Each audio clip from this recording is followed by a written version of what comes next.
true story about a boy who lived in Africa, and he was born in 1987. And he just thought about this wind, and I want you to hear what he did. The Boy Who Harnessed the Wind by Brian.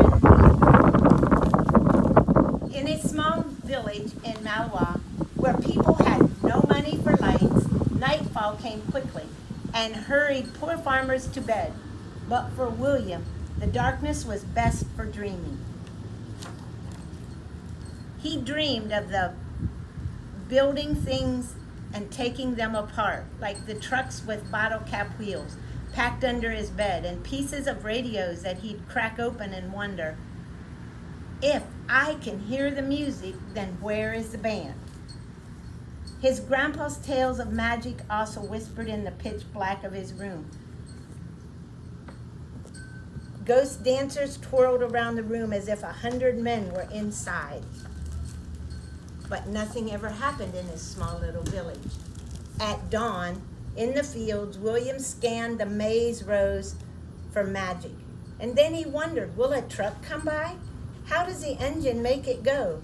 Pay attention where you throw that hoe, his father shouted. You'll cut off your foot. There they are working out in the field. For all its power over flying things, magic could not bring rain. Without water, the sun rose angry each morning and scorched the fields, turning the maize into dust. Without food, Malawi began to starve because they had no water. They had no way to get these things, or wind like we have here. Soon William's father gathered the children and said, from now on, we eat only 1 meal per day. Make it last. In the evening, they sat around the lanterns and ate their handful, watching hungry people pass like spirits on the road. Money also disappeared with the rain. His father said, I am sorry. You will have to drop out of school. Now William stood on the road and watched the lucky students go to school. But he stayed alone at home with a monster in his belly and a lump in his throat. For weeks he sulked under the mango tree. Do y'all see him under the mango tree? He's just sitting there. He's sad. Until he remembered the library down the road, a gift from the Americans. He found some science books filled with brilliant pictures. With his English dictionary close by, William put together how engines moved those big trucks and how radios pulled their music from the sky. But the greatest picture of all was a machine taller than the tallest tree with blades like a fan. A giant pinwheel, something to catch magic. Slowly, he built the sentence, windmills can produce electricity and pump water. This little boy couldn't read English. He knew his African words, but he didn't know English. And the book was in English, so in order for him to be able to do the windmill, he had to have a dictionary to figure out how each word was.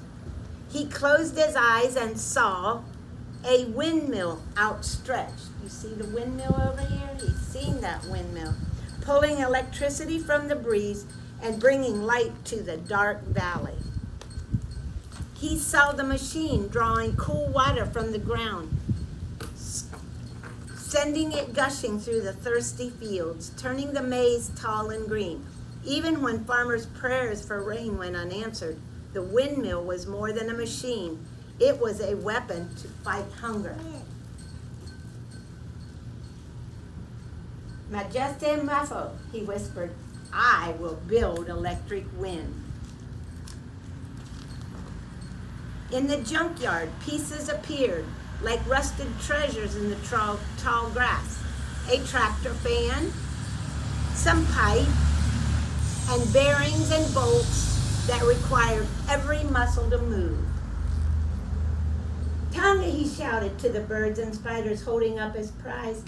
But as William dragged his metals home, people called out, that boy is crazy. Only crazy people play with trash. We know that's not true. After many weeks, William arranged his pieces in the dirt. A broken bicycle, a rusted bottle cap, a plastic pipe, even a small generator that powered a headlight on his bike. Can you see all those things? A rusted bottle cap, a plastic pipe, small generator. For 3 days, he bolted and banged and tinkered, with chickens squawking and dogs barking and neighbors shaking their heads saying, "What is that guy doing now?" His cousin Jeffrey and best friend Gilbert soon appeared. Malbawa, they greeted, "Can we help you with the electric wind? Grab your pangas and follow me," he said, and took them into the forest. Together, they swung their sharp blades into the trunks of blue gum trees, then hammered them together to make the tower. You see the tower they're building over here? Standing atop, William shouted, "Bring it up!" while the boys tugged and heaved. A crowd gathered below and gazed at this strange machine that now leaned and wobbled like a clumsy giraffe. Some giggled, others teased, but William waited for the wind. Just like we were waiting out there for it, right? Now he's waiting. Like always it came. First a breeze, then a gusting gale. The tower swayed and the blades spun around. With sore hands once slowed by hunger and darkness, William connected wires to a small bulb which flickered at first, then surged as bright as the sun. "Tonga," he shouted, "I have made electric wind."